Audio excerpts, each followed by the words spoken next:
Fala pessoal, aqui é o Gabriel. Opa galera, aqui é o Lucas Cater. Fala galera, aqui é o João Faria. Bom, hoje vamos falar um pouco sobre a organização do Estado brasileiro no primeiro reinado. Como se sabe, no começo da nossa história, o Brasil era organizado como uma colônia, onde Portugal explorou ao máximo o terreno do nosso país. Porém, as coisas só começaram a se desenrolar para que o solo brasileiro se tornasse independente dos colonizadores quando a coroa portuguesa passou para o Rio de Janeiro.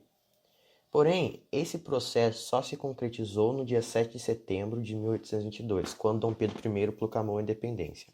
Logo após a independência do Brasil, inicia-se um sistema de monarquia, esse que, no início, foi denominado Primeiro Reinado, regido por Dom Pedro I, o primeiro imperador do Brasil.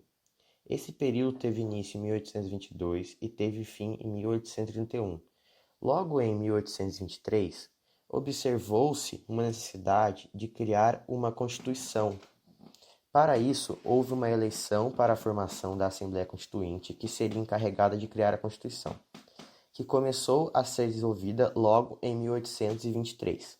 Porém, ela causou diversos conflitos com o monarca, pois essa Constituição dividia os poderes em executivo, legislativo e judiciário, onde o monarca faria parte do executivo, sendo que o poder judiciário predominaria sobre o poder executivo, contrariando totalmente as pretensões absolutistas de Dom Pedro.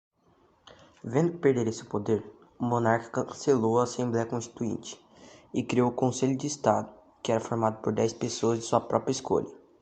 Esse que ficaria encarregado de criar uma nova Constituição, denominada Constituição Outorgada de 1824, tendo como principais características o regime político monárquico, onde o poder seria transferido de forma hereditária, além de se estabelecer 4 poderes: o legislativo, o executivo, o judiciário e o moderador.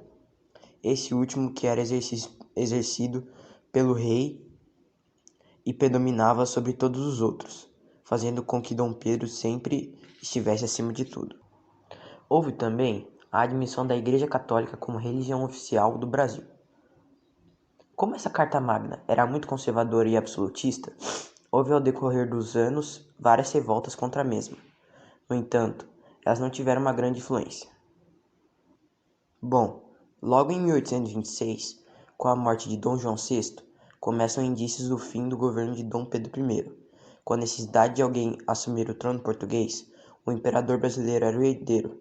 Entretanto, por estar governando em solos brasileiros, seu irmão assumiu em seu lugar, e Dom Pedro continuou governando o Brasil.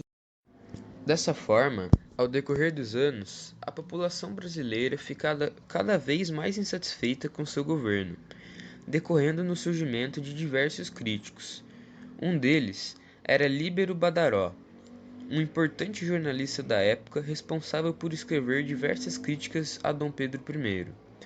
No ano de 1830, Badaró foi assassinado, e acreditava-se que o imperador teria um envolvimento nesse assassinato, de forma com que o descontentamento da população brasileira só aumentasse, além do surgimento de ameaças contra a integridade física de Dom Pedro I por um grupo de soldados populares concentrados no Campo de Santana.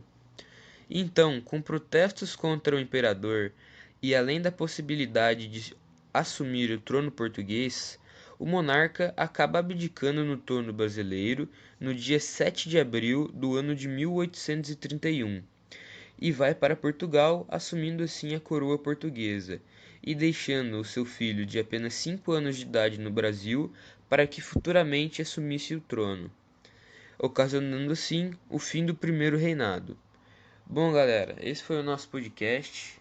Espero que vocês tenham gostado e até a próxima. Tchau.